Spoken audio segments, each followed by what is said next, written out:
Thanks for joining me today to speak about change and what it looks like from a Fierce Conversations perspective. My name is Regent Cornell, and I am a Vice President of Market Evolution and Strategic Growth here. But today, I am serving as Master Facilitator to demo what we have as a new course called Change Recognition and Change Management. It's all about change and those change conversations. How many pieces of change have you or your organization gone through, maybe Q in Q1, like pieces of change? Have you gone through something that was big with a change initiative? A couple of them, were there one or two? Were there many? Were there so many that you can't count? The big change pieces that I felt like I went through was right at about three. What about you? I'm curious. How many change initiatives did you go through? And maybe it was professionally, maybe it was personally that you went through your organization, but today I really want us to focus on the business side of things. So my next question is this: were they smooth and easy? Did they go without any ripple effect or emotional weight? Was there ever any moments where there was not some type of uncertainty around it?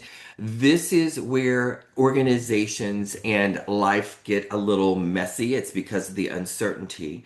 And so I want to share a couple of things with you. And I wrote some notes down for myself on this because I wanted to share what we also uncover and dig into in our change course. 5 years from now, I want you to think about what will matter more for you around those change pieces that you had. But I want you to think about this: 5 years from now, what will matter more? The quality of your strategy? I mean, that's important in your organization to roll out something. But even if not even 5 years from now, that seems like a long time. Take it even a step back: 6 months from now, a year from now. Is it the quality of your strategy or the quality of the trust that your people had for you while you were leading through the uncertainty in this change? The adaptive piece. My friends, it's real easy to go and check the box on a technical change inside of an organization. Even in life, we can say, I'm going to go and get healthy. I'm going to the gym, and that's a change. We make New Year's resolutions, right? Every year, a lot of us do. I stopped doing it because the problem was the adaptive piece, right?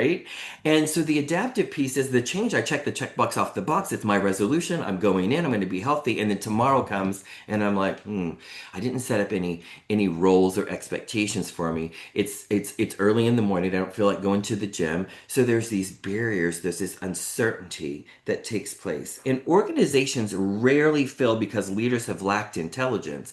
We're smart people. We hire smart people. We're doing smart work. But what happened is they fail because they stopped believing. Your people stop believing. They don't understand what the WIFM is, and we're going to speak about that today, the what's in it for me. Now, I believe that we can have overarching goals inside of an organization, but what's in it for me? What's in it for the organization? How does this make us better? People are change exhausted. They're change exhausted. That's why we have coursework that is around resilience and watching out for our emotions. And you see things on LinkedIn about burnout because people don't fear change, my friends. I will tell you that. Most people don't. We know that change happens in our lives, and we speak about this in our course. I don't talk on my old Razor phone that I used to think was absolutely one of the most beautiful things that was ever out there, was that Razor phone. But today I talk on this, and things have changed around us. When we think about change happening, it's happening at unprecedented rates. AI has brought new ways of thinking and working.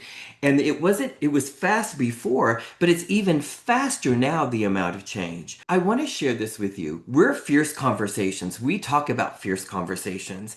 We talk about our lives succeed or fail gradually, then suddenly, one conversation at a time. We start off strong. We don't follow up. We don't give feedback. We don't course correct where we need to, and not intentionally, things happen. We don't get through the first change before we're on to the next change. What we want to make sure that we're doing inside of Fierce Conversations is having those fierce conversations, providing transparency, providing clarity, providing what our roles and expectations are, checking back in. The conversation is the relationship. Susan Scott says this in her Fierce Conversations book. And many times, and she's our founder, she's the author, she's the owner of Fierce Conversations, if you didn't know that. And Susan says this: what gets talked about and what doesn't get talked about is what takes place and what doesn't take place. You know, many times we get into wonderful, elegant rooms and we have whiteboard conversations. Who's been in one of those lately? Anybody? You go into a room, you have strategy, you whiteboard, you flip chart, you lay it all out, you've got this plan. You might have created a scope document, you put an Excel spreadsheet together, you throw some things in Monday.com to keep it all in order, right? Does everybody know? You know what I'm talking about, right? You feel me? You have several meetings with it, and then we roll it out and we have a meeting. Everybody gives the corporate nod, and then people walk away from the change meeting that we have and the initiative that we're about to launch. And then 3 weeks later, we come back into the elegant room that we walked out of 3 weeks ago to the negative power of re. And what I mean about the negative power of re, it's not a power, it is a negative power of re. We have to recircle back around, revisit, reevaluate, come back in, see where we're at now. There is a difference between evaluating the work that we're done and people not knowing what their roles, expectations, and buy-in is. Two different experiences. Do you know what I mean? And so many times we get into this great big gigantic burst of energy and we're so excited. We have moments where we're happy and I see those tears, and we might have tears where we're just like, laughing, and we're like, oh gosh, uncertainty. But when we start off well and follow up well, then we end well. But most initiatives go a little south and awry. And what I want to talk to you today is about our strategy in how to make the change initiative as best as it can be. Just because we have a great structure and it provides great clarity doesn't mean that change initiatives are not just going to be easy. Stuff is hard. The work that we do is hard. It still probably can get messy, but we're going to be checking back in on it. We're going to be communicating. We're wrapping our eyes and arms and thought around it so that we can have the best and smoothest change initiative that we can have, right? In all of our coursework, the models that we have, you receive a workbook. That workbook has a skill set that we go over, a live skill set we real play with you in class that gets applied to a change initiative that you're going through. That change initiative gets worked through. You put strategy to activation in it, not a role play, but a real play, so that when you leave the class, you can activate on that action. And even before you leave the class, you're already working on the structure that you need to have wrapped around the change that you're going through.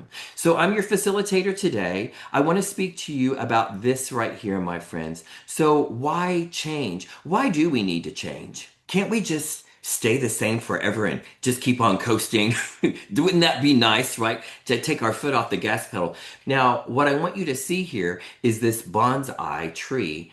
When we think about a bonsai, change is inevitable. Growth is optional. Now, I want you to look at this bonsai tree, and I want you to understand something here. The bonsai tree does not grow like a normal tree. It could, but it's purposefully still growing, but it's contained. The contain and the pruning of this bonsai tree is also what keeps it from changing. Now, a bonsai tree will grow. It grows very, very slowly, but it's intentionally kept small. It's intentionally kept small. It is put in small spaces. It's put with small light. It's pruned, but it's intentionally kept small. Sometimes I think in many aspects of the change world, we don't give clarity around things. We don't communicate as well as we would want to. And though we may not intentionally be keeping our group small, sometimes inevitably it happens. That smallness occurs. Today we want to talk about how do we maintain our growth within change? How do we take a look at it? How do we keep it from failing? I have been in change where things have not failed. There have been moments where it feels like it fails, and there's moments where we have to pivot, and those can feel like failures. But the overarching goal is 95% we got right, and 5% we may have got wrong. That 5% felt like craziness and pandemonium as we were walking through it. You know what I mean? When you're in the moment, you're just like, wow, that has to have a leader that leads through that change. That is the adaptive leader, that's the conductor, the porter of the train, that your people are ready to buy another ticket when the change comes around. Now, when we talk about change here, I'm speaking to you. Harvard Business School says they miss key steps, especially in creating urgency and building momentum early. So momentum is built early sometimes, and then it starts to wane. So it can happen like that as well. We're saying take a look at it from all sides. Are we maintaining the structure? Are we communicating well? Are we checking back in? Organizations underestimate emotional difficulty, and change disrupts identity, certainty, and status. Right? Now, when we take a look at McKinsey says lack of outcome-based goals. So they're not clear. Our expectations are not clear. It wasn't clear from above where it came. And self-protective behavior. No compelling narrative. Now, I want to share something with you. There is a lot of resistance that can happen when we talk about change because, quite frankly, do you think that people are tired of change in their lives and in the work that they do? Is there a level of burnout? Do you agree with me on that? So there is this resistance that comes up from it because people are change exhausted. Now, I shared with you before, people do not fear change, they fear loss. I share this in most all of my change classes. I've never seen a winning lottery person go back to 7-Eleven and take their ticket back to the cashier and say, please take this back. It's just too much change for me. This $735 million, I just don't know what to do. It's too much change in my life. Said nobody ever. But if we take $5 out of somebody's bank account, the loss that they feel is like, what are you doing with my $5? People fear loss of subject matter expertise, self-preservation. They see the world of layoffs that's happening around them. AI is coming in. Things are disruptive. So when they have an opportunity around that to push back, they push back because change can be scary. Now, I will tell you, you're going to have some early adopters. Do you know the people in your group that are ready to jump on board with you every single time a change initiative comes around? They're the people that are the happiest, and you're like, gosh, I wish I had 30 more of you on the team because there's one or two people that are on your team that says, are you ready for the change? And they're like, yeah, let's go. And there's no resistance from them whatsoever. So the resistance that we have is the refusal to accept or comply with something. So you've got two that are on your team. Now I want you to swing over to the other dimension of what that looks like, and you have those people who might just be the quiet saboteur or maybe not so quiet saboteur, the ones that speak up a lot and all the time. And I want to share something with you that I talk about in class is what I call the movable middle. The movable middle. And we speak about this in class for our leaders and also our individual contributors because it's important for people to know where they are in their frame of reference and their mindset around change and the accountability and responsibility they have to act on something, whether they agree with it or they don't agree with it. There comes a level of understanding that needs to take place because we're being paid for a service to be rendered. It's called a job, J-O-B. Right? And sometimes I've gone through changes and I'm like, oh, I don't necessarily agree with this, but I also have a level of leadership and understanding that I need to understand it and I need to execute it and I need to move on it and I need to do it to the best of my ability. The movable middle, when you think about the movable middle, it is the largest population of your group. Is the movable middle. You'll have your early adopters that buy in, that jump in. You'll have your people who are the quiet saboteurs or the not so quiet saboteurs, right? That are on the other end, and that's a whole other conversation. And then you have your movable middle. The movable middle is skeptical. They take a look. They're not 100% bought in. They're not 100% bought out. They have to understand the whiffum for them. What's in it for me? What's in it for the organization? Is the juice worth the squeeze? Is what they're thinking in their mind. When we can get them on board as early as possible and moving in the right direction, we create a movement around the change that we have. And there is a culture that takes place in change of trust, of reliability, of predictive based trust, of vulnerability based trust, of subject matter expertise trust. And there is trust that's built in there's a portion of it that, hey, we don't know everything about everything in this change that we're going through. So there is a little bit of uncertainty, but we made it through. We're survivors.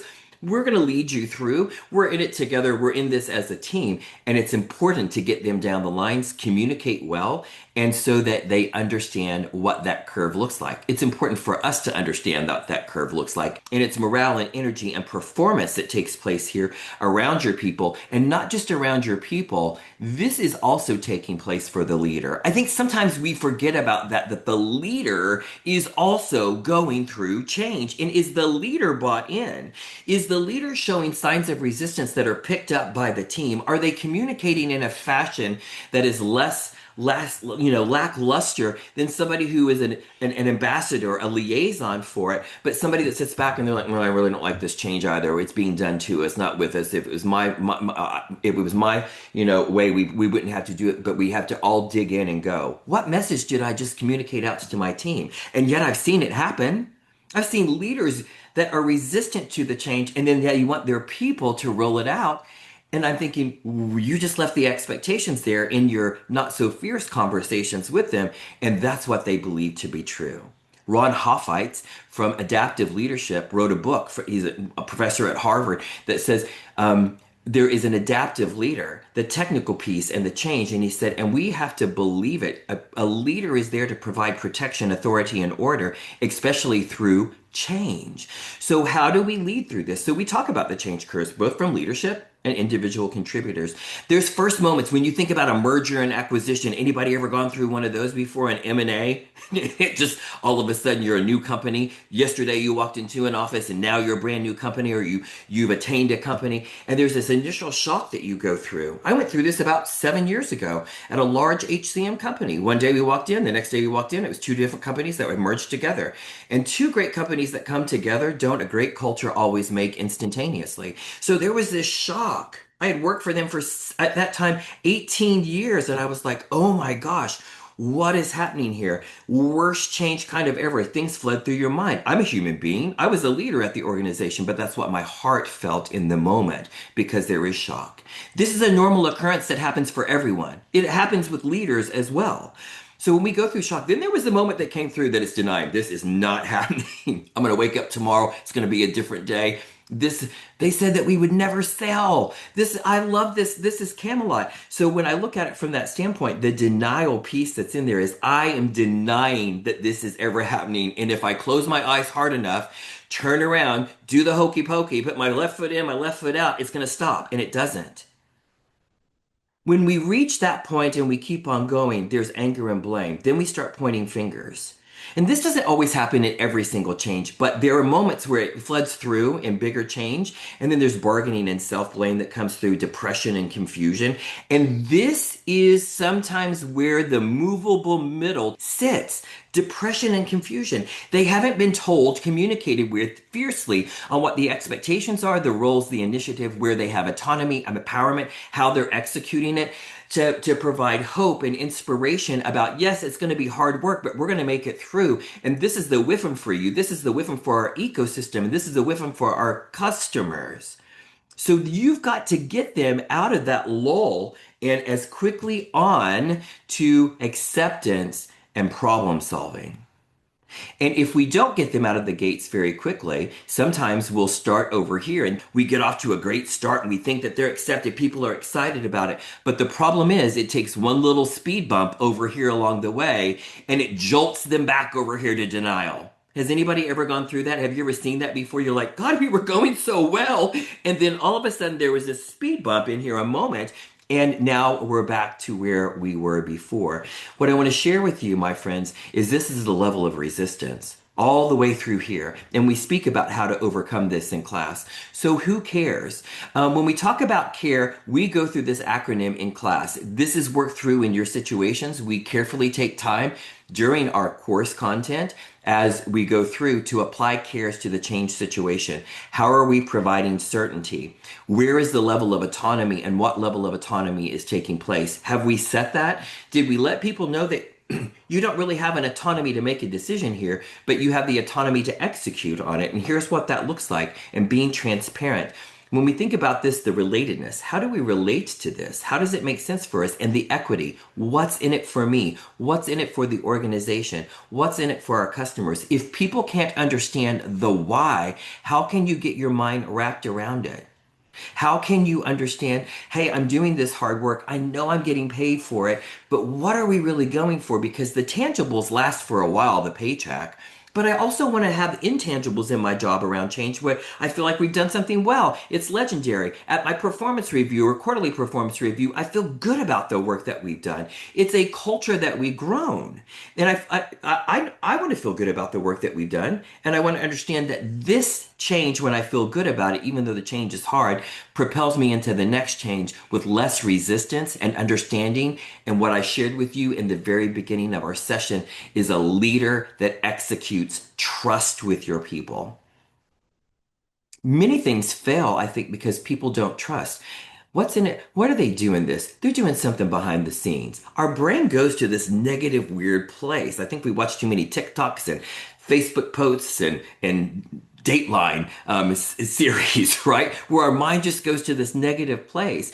But when we have the capability and opportunity to be fierce in our change and our movements and our communication, then we're able to really set the precedence of how we move forward through it. And so that we take off in a really great beginning, but we end strong too. And then we're ready for the next challenge. And then that technical becomes an adaptive piece and it just becomes part of our everyday work. You could just do it with your eyes closed, but it takes work to get there. Your change curve. It's important for us individually in class to take a look. Where are we? Remember, where's our frame of reference? How am I associated with this change and am I doing good? What's my support? Where do I get to reinforce? And so, where do you need support? Where do you need reinforcement? How will you support? How will you reinforce? You as leaders, you as individual contributors. What do you need from your tribe, your team to support you? Who's there for you? How are you getting support? But also, how are you leading that support and leading through the change with people? So, we take a look at your supportive resistant period. We take a look at your engaged performance period. And this is your performance zone. This is where we want to get out of that crazy S curve and get into this curve as quickly as we can because we want to start strong. We want to get out of the gate strong and we certainly want to end strong. And then it makes it easier each time because we have this movement behind us. And then integration above baseline. So why does change demand conversations? Because if you're not communicating well, we're not going to be executing well. When we're not giving expectations correctly and fiercely and being transparent. So change conversations. This is where we get down to the nitty gritty, where the rubber meets the road, where the hard work begins.